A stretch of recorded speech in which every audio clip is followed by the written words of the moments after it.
An old debate back on the agenda. The history and impact of the state's regulatory framework for cannabis is under the microscope.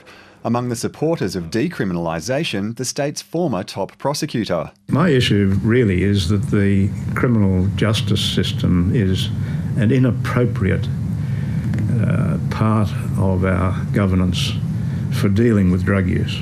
Lawyers told the inquiry criminalising cannabis has zero deterrent effect. You walk out of that room where you are today, it won't take you long to find some cannabis. There might be some in your building. Oh, well. Who have you been talking? Got a prescription. A proposed reform before Parliament would make it lawful for adults to possess small quantities of cannabis for personal use. That's in line with several Australian jurisdictions, where residents can also grow a limited number of plants. Overseas, there are more models of both decriminalisation and legalisation.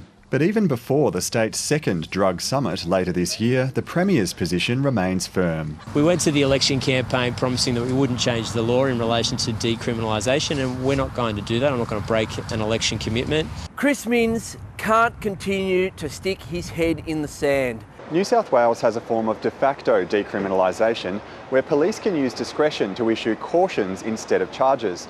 But the inquiry's been told that's not evenly applied to First Nations people.